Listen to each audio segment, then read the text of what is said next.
Hello दोस्तों। आप सभी का हमारे channel I am small cap में एक बार फिर से स्वागत है। ठीक है, सबसे पहले तो मैं आपको एक खुशखबरी देना चाहता हूँ कि अब हम यहाँ पर सेबी रजिस्टर रिसर्च एनालिस्ट बन चुके हैं। ठीक है, ये हमारा सेबी का लाइसेंस है। अगर आप यहाँ पर वेबसाइट पर भी जाओगे सेबी की और हमारा नाम डालोगे नितेश कुमार, तो आपको यहाँ पर सेबी में आ जाएगा, रजिस्ट्रेशन नंबर वगैरह हमारी डिटेल्स यहाँ पर आपको मिल जाएगी।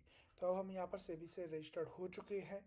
ठीक है, अब हम यहाँ पर उसके अकॉर्डिंगली ही काम करते हुए नज़र आएंगे, उसके अकॉर्डिंगली ही वीडियो बनाते हुए नज़र आएंगे और उससे हम यहाँ पर आपको व्यू भी देते हुए नज़र आएंगे। साथ में हम बात करें तो बहुत जल्दी एक बार मेरी वेबसाइट जब तैयार हो जाएगी, फरवरी के स्टार्टिंग में, मुझे लगता है फरवरी फर्स्ट या सेकंड वीक तक तैयार हो जाएंगे हम।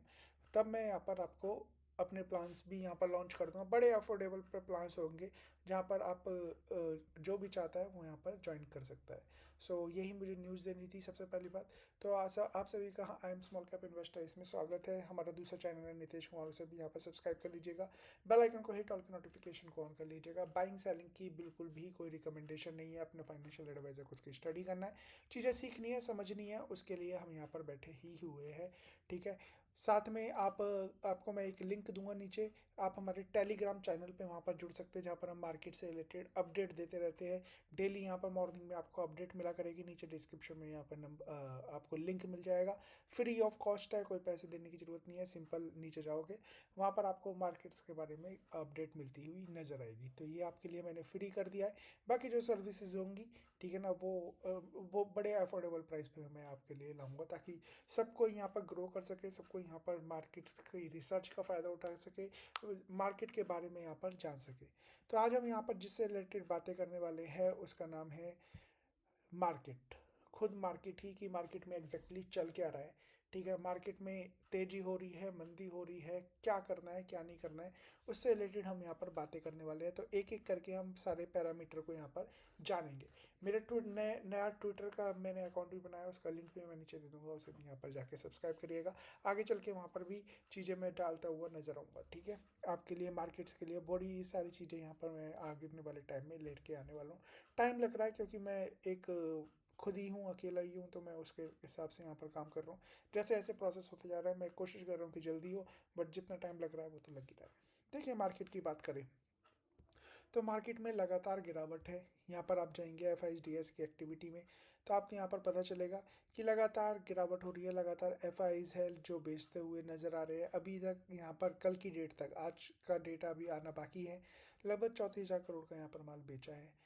ओके, एज वेल एज यहाँ पर देखिए पूरे DIs की एक्टिविटी यहाँ पर आपको दिख जाएगा। लगभग 46,497 करोड़ रुपए का इन्होंने लगभग यहाँ पर स्टॉक्स यहाँ पर बाय करते हुए नजर आए। कैश के बारे में मैं आपको अपडेट करा रहा हूँ। आज का डेटा अभी तक अपडेट हुआ नहीं है, जैसे ही होगा, ठीक है ना, आपको हमारे यहाँ पर टेलीग्राम का जो नीचे लिंक दूंगा उस पर यहाँ पर मिलता जाएगा कल मॉर्निंग में। बात करते हैं मार्केट की। तो मार्केट में देखिए, यहाँ से लगातार गिरावट हुई और अच्छी खासी गिरावट हुई। ऐसी नहीं है कि छोटी मोटी गिरावट ही हुई है, बहुत ज़्यादा गिरावट होती हुई नज़र आई है, जो कि आपके सामने है। बट यहाँ पर एक सपोर्ट लेके ना, मुझे लग रहा है कि वैसे तो सपोर्ट यहाँ पर है, जो अच्छा वाला सपोर्ट जिसे कहते हैं, बट स्टिल मार्केट ने यहाँ से एक बाउंस बैक दिया है। ठीक है ना, जो यहाँ पर रिटेलर्स ने बेचा है और सबने बेचा है। ठीक है, और यहाँ पर एक ब्रेकडाउन भी हुआ था परसों के दिन में। यहाँ पर अगर हम बात करें 20 तारीख को, एक अच्छा खासा ब्रेकडाउन हुआ मंडे के दिन, नीचे आया और फिर अगले दिन भी टूटा, बट उसके बाद बाउंस बैक हो गया। तो कहीं ना कहीं ये पॉजिटिविटी की तरफ दिखाता हुआ नजर आया कि हाँ ठीक है, डाउन हो गया, बट स्टिल अभी हम बात करें तो नेगेटिव दिखाई देता है। क्यों? क्योंकि आज इसने कोशिश तो करी थी ऊपर जाने की, बट वो क्रॉस नहीं कर पाया। इसके लिए रेजिस्टेंस है। जब तक ये पूरा का पूरा इंडेक्स इस पर्टिकुलर लेवल से 17,980 मान के चलिए, ठीक है, इसके ऊपर नहीं आता, ठीक है, 18,000 का लेवल ही मान के चलिए, जब तक ये 18,000 को सस्टेन नहीं करता, ऐसा नहीं है आगे आके नीचे चला गया, वो नहीं माना जाएगा। 18,000 आया कि ऊपर टिकेगा, तब समझिएगा कि मार्केट में एक अच्छी खासी तेजी शायद होने वाली है। ठीक है, बट अभी हम कह नहीं सकते कि मार्केट में अभी तेजी है या मंदी है, है ना, अभी कुछ भी यहाँ पर होता हुआ नज़र आ सकता है। तो इसलिए हमेशा अपने आप को प्रिपेयर रखिएगा। मार्केट में याद रखिए, कोई रिकमेंडेशन मेरी तरफ से नहीं है, सिंपली अपने फाइनेंशियल एडवाइजर खुद की स्टडी करना है और रिस्क को हमेशा ध्यान में रखना है, क्योंकि मार्केट क्या है, सब्जेक्ट टू मार्केट रिस्क के हिसाब से ही चलती हुई नज़र आती है।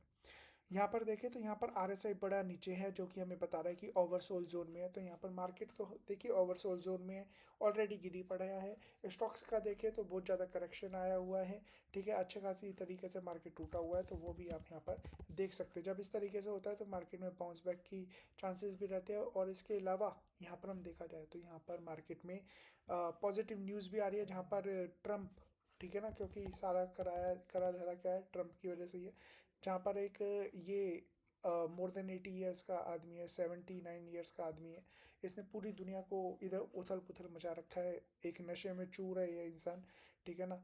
तो उसने जो कर रखा है यहाँ पर, पहले ग्रीनलैंड, यहाँ पर वेनेजुला में किया था, फिर ग्रीनलैंड पे करने की कोशिश कर रहा था, बट अब ग्रीनलैंड से इसने पीछे हाथ हटा लिए कि ठीक है मैं वहाँ पर आक्रमण नहीं करूँगा। क्यों? क्योंकि नाटो ने यहाँ पर उसे कहते हैं ना, उसके अगेंस्ट में यहाँ पर खड़ा हो गया था। उसने अपनी डील्स वगैरह रिजेक्ट कर दी, होल्ड पे डाल दी, तो जिससे ये डर गया, ठीक है, और डर की वजह से इसने पीछे ले लिया हाथ कि ठीक है हम यहाँ पर अभी कुछ नहीं करने वाले। इस वजह से आप देखोगे कि जो अमेरिकन मार्केट है ना, वो अमेरिकन मार्केट भी यहाँ पर चलती हुई नज़र आ रही है। देखिए अमेरिकन मार्केट में लगभग सवा, यहाँ पर ये कब का डेटा है, कल का, ठीक है, आज खुलेगा तो आज अच्छा ही खुलता हुआ नज़र आएगा। तो ये क्या है, अमेरिकन मार्केट भी यहाँ पर चलता हुआ नज़र, आज भी यहाँ पर फ्यूचर्स में देखोगे तो आपको समझ में आएगा कि अच्छा खासा ऊपर की तरफ चलता हुआ नज़र आ रहा है, ठीक है ना। ये तो मिनी था, बट यहाँ पर आप देखोगे मार्केट के बारे में तो आपको यहाँ पर पता चलती हुई नज़र आएगी कि मार्केट किस तरीके से एग्जैक्टली चलता हुआ नज़र आ रहा है। एक मिनट दीजिएगा, तो मैं आपको और अच्छे से यहाँ पर एक्सप्लेन करता हुआ नज़र आऊँगा, ठीक है ना। यहाँ देखिए, ठीक है ना, ये फ्यूचर है, तो ये फ्यूचर भी यहाँ पर अच्छा खासा चल रहा है। नेस्डैक की बात करें तो यहाँ पर नेस्डैक भी देख लीजिए, नेस्डैक भी अच्छा खासा ऊपर चलता हुआ नजर है, just because of positive commentary. But ये इंसान के बारे में कुछ नहीं कह सकते कि यहाँ पर कल इसके बारे में ये सुबह उठ के कौन सा नशा करेगा और फिर उसके बाद यहाँ पर बातें करेगा।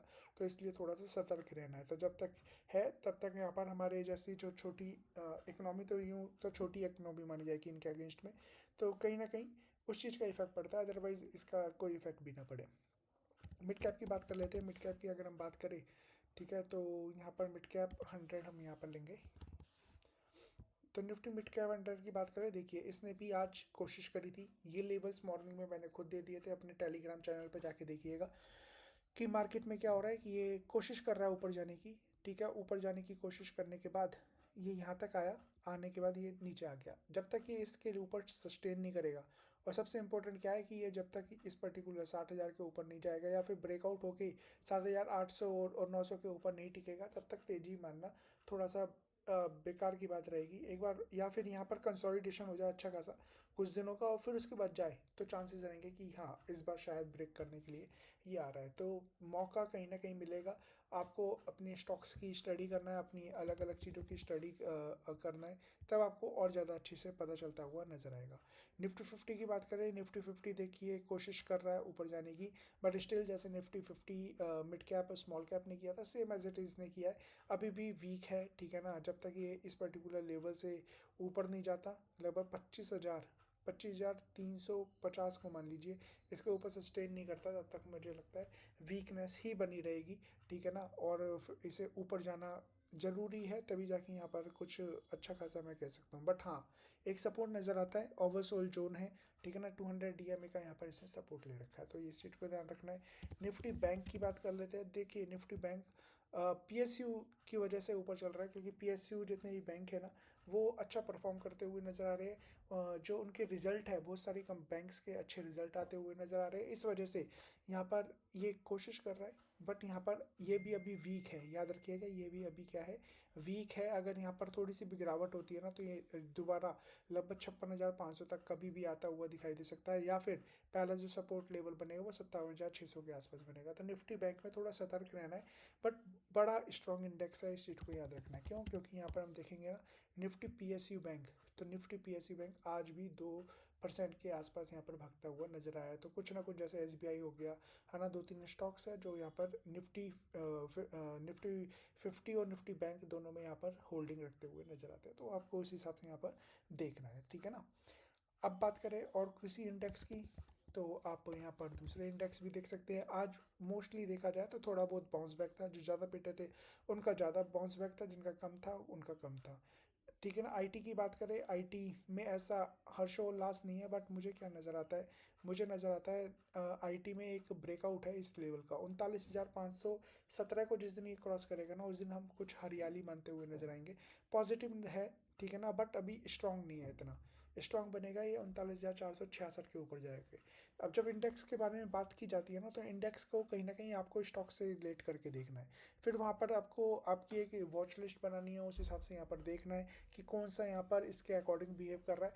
वहाँ पर मोस्टली क्या होता है कि वहाँ पर चीज़ें उस तरीके से चलती हुई नज़र आती है। तो बट याद रखिएगा, कोई भी स्टडी कर रहे हो, कुछ भी कर रहे हो, तो मेरे कहने पर या किसी और के कहने पर आपको ना लेना है ना बेचना है। अपने फाइनेंशियल एडवाइज़र खुद की स्टडी करना है, चीज़ों को सीखना है, समझना है, उसके हिसाब से यहाँ पर आपको काम करना है। मार्केट की हम बात करें तो यहाँ पर बहुत सारी कंपनी के आज भी रिजल्ट आएंगे, तो आप जाएंगे तो आपको यहाँ पर समझ में आएगा बहुत सारी कंपनीज के रिजल्ट हैं। तो रिजल्ट देखिए, रिजल्ट देख के आइडिया लगता है कि कंपनी किस तरीके से यहाँ पर परफॉर्म कर रही है, ठीक है ना। फिर आप अपनी एक वॉच लिस्ट भी उसी तरीके से यहाँ पर क्रिएट कर सकते हैं। तो यही मेरे बताने का रीज़न था। आप अगर देखोगे हमारे चैनल को, जहाँ पर 2000 से ज़्यादा वीडियो थी, 2100 वीडियो थी, वहाँ पर हमने सारी वीडियो डिलीट कर दी है, ठीक है ना। 59 वीडियोज़ ऐसी बची हुई है जो नॉर्मल वीडियोज़ है, जिससे स्टॉक से रिलेटेड लेना देना नहीं है, ठीक है ना। हम स्टॉक से रिलेटेड भी कभी बीच में आएंगे, बातें करेंगे, ठीक है। बस बातें ही करेंगे, कोई भी रिकमेंडेशन उससे रिलेटेड होगी नहीं। अपने फाइनेंशियल एडवाइज़र खुद की स्टडी आपको हमेशा करनी है ना। अपने फाइनेंशियल एडवाइज़र की हेल्प लेनी है। और इस डिस्क्लेमर को याद रखिएगा, हम आप सेबी के रिसर्च एनालिस्ट में यहाँ पर बन चुका हूँ। तो आगे चल के मैं अपने प्लान्स यहाँ पर इंट्रोड्यूस आपके सामने करूँगा, अपनी रिसर्च यहाँ पर रखता हुआ नजर आऊँगा, जिससे कोशिश रहेगी, ठीक है ना, कि आपका ज्ञान भी वर्धन हो सके, और साथ में अगर रिसर्च हमारी सही रही तो यहाँ पर सब चीज़ सही रहेगा। अदरवाइज मार्केट में क्या है, रिस्क तो हमेशा अप्लाई होता ही होता है। So thank you so much, God bless.